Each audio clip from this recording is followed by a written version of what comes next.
Bayangkan sebuah kawasan industri yang tidak pernah benar-benar tidur, siang dan malam mesin menyala tanpa henti, asap mengepul. Puluhan ribu manusia bergerak dalam ritme yang sama, bekerja, berganti shift, lalu bekerja lagi. Uang berputar sangat besar di tempat ini, produk yang dihasilkan dikirim ke berbagai negara. Dunia menikmati hasilnya. Tapi pertanyaannya sederhana, siapa yang benar-benar diuntungkan?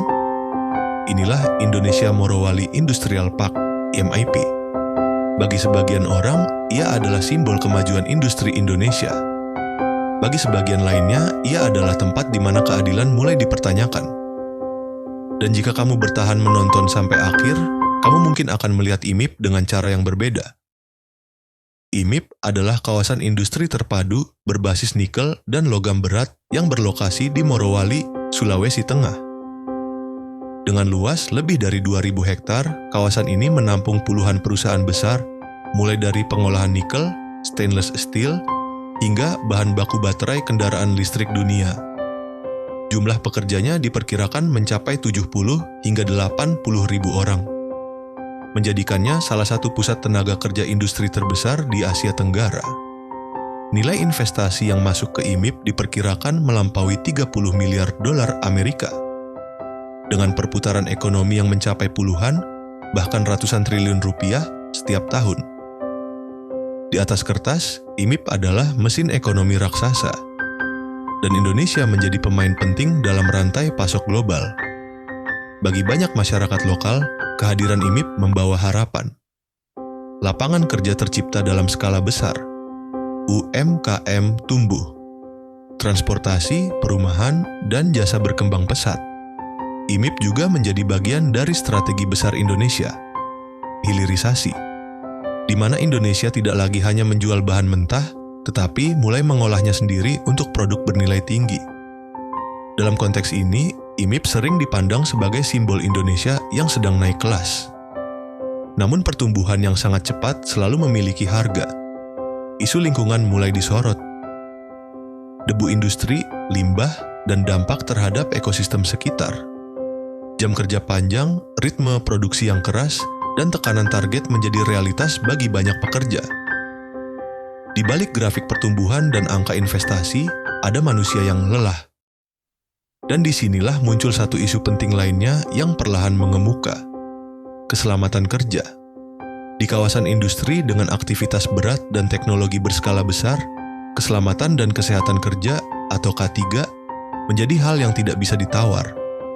Namun, dalam beberapa tahun terakhir, beredar berbagai laporan dan pemberitaan tentang terjadinya kecelakaan kerja di dalam kawasan IMIP.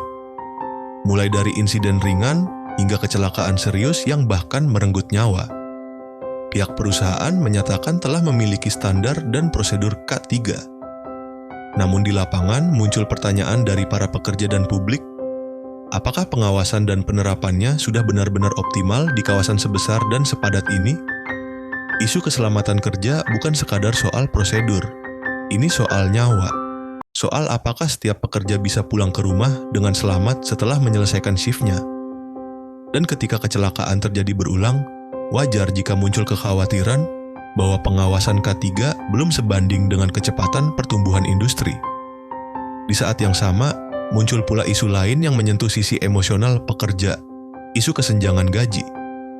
Di kawasan IMIP, para tenaga kerja dari berbagai negara, termasuk tenaga kerja asing khususnya dari Tiongkok, yang umumnya mengisi posisi teknis, manajerial, dan spesialis tertentu. Di lapangan, muncul persepsi kuat di kalangan pekerja Indonesia tentang adanya perbedaan gaji antara pekerja asing dan pekerja lokal. Meskipun bekerja di tempat yang sama, di tanah yang sama, di negara yang sama. Perusahaan menjelaskan bahwa perbedaan tersebut didasarkan pada keahlian, pengalaman, dan kontrak internasional. Namun bagi banyak pekerja lokal, pertanyaannya bukan sekadar soal kontrak, melainkan soal rasa keadilan. Jika kami bekerja di negeri sendiri, mengapa nilai kami terasa berbeda? Ini bukan hanya tentang angka di slip gaji. Ini tentang pengakuan, tentang masa depan, tentang apakah pekerja Indonesia akan terus berada di barisan belakang atau benar-benar dipersiapkan sebagai tulang punggung industri nasional. IMIP kini berada di persimpangan penting. Di satu sisi, ia adalah motor pertumbuhan ekonomi Indonesia. Di sisi lain, ia membuka diskusi besar tentang keselamatan kerja, keadilan upah, dan perlindungan tenaga kerja lokal. Pertanyaannya mungkin bukan apakah IMIP itu baik atau buruk, karena kenyataannya ia adalah keduanya. IMIP adalah peluang besar, sekaligus ujian besar. Ujian tentang bagaimana sebuah negara mengelola industri raksasa tanpa mengorbankan keselamatan, tanpa meninggalkan keadilan, dan tanpa melupakan manusianya. Dan kini, pertanyaannya bukan lagi apakah IMIP penting bagi Indonesia. Pertanyaannya adalah, ketika mesin ini terus berputar tanpa henti dan risiko terus mengintai para pekerja, apakah semua orang yang bekerja di dalamnya benar-benar ikut maju atau hanya sebagian yang menikmati hasilnya?